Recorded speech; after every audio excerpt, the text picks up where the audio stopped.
महाराष्ट्र से लेकर यूपी तक बीजेपी एनडीए में रार बढ़ रही है, जिसके सिग्नल रोज सामने आ रहे हैं। नया चैप्टर ऐड किया योगी सरकार में मंत्री अनिल राजभर ने।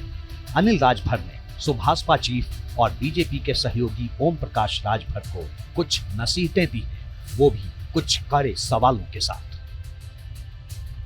चुनाव में छोटी मोटी बातें होती रहती हैं, हार जीत लगी रहती है, वोटों का थोड़ा कम ज्यादा मिलना भी लगा रहता है, लेकिन उसको आधार बनाकर इस तरह की बात करना मैं समझता हूं कि ये एक बहुत छोटी बात है और ठीक से समीक्षा करना चाहिए।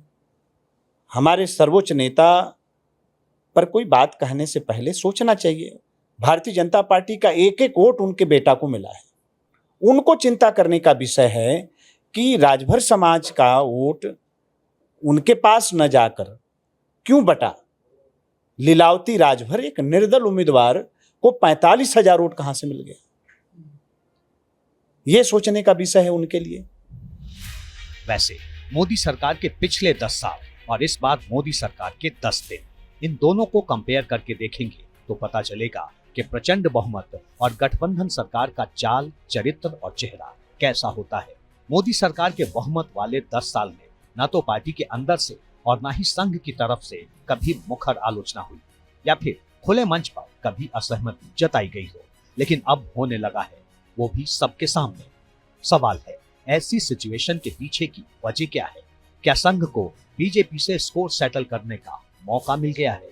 जब से आपने बयान दिया उसके बाद से लगातार चर्चा चल रही है अहंकारी, क्योंकि जो अहंकार में था वो 241 पर आ गया, जो राम का विरोध कर रहा था वो 230 के आसपास आ गया, सब मिलकर के। तो इसमें तो अल्टीमेटली यही इशारा मिला ना कि 241 पे तो जो बीजेपी आई है।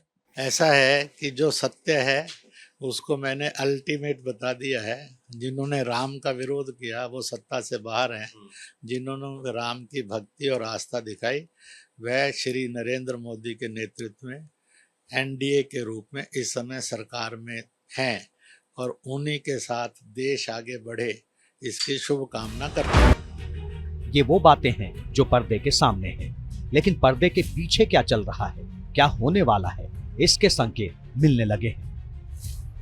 क्या बीजेपी की टॉप लीडरशिप और संघ के बीच विवाद का फायदा किसी और को मिल सकता है? कलह का दूसरा चैप्टर यूपी बीजेपी में भी दिखने लगा। मंथन, मीटिंग और आरोप प्रत्यारोप का दौर भी शुरू हो गया। पश्चिमी उत्तर प्रदेश से लेकर के पूर्वांचल तक और अवध से लेकर बुंदेलखंड तक हार की समीक्षा की जाने लगी।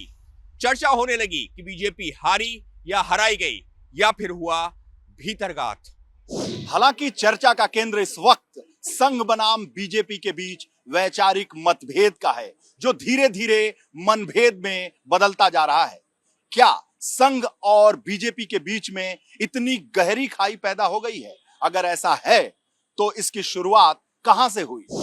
अब जब सरसंघ चालक के रूप में मोहन राव भागवत जी कोई बात कहते हैं तो एक बड़ी बात है और उसका संदेश बहुत गहरे जाता है, गहरे जाना भी चाहिए कि जो भी संस्कार में संशोधन अपेक्षित है वो भाजपा में राजनीतिक क्षेत्र में काम कर रहे कार्यकर्ताओं को उनका संदेश है कि वो लोग ध्यान में रखें कि संघ क्या चाहता है। बीजेपी के लिए सवाल तो है, घर के अंदर भी, साथियों के भी, और विपक्ष तो मजबूत है ही, लेकिन कहते हैं ना, हर अंत में एक आरंभ छिपा है। आगे विधानसभा चुनाव में जाना है, बीजेपी को वक्त रहते कोर्स करेक्शन करना होगा, वरना जिस तरह के हालात लोकसभा चुनाव में दिखे, अगर ऐसा ही रहा, साथी रूठे रहे, तो स्टेट में भी वैचारिक संकट दिखाई पड़ सकता है।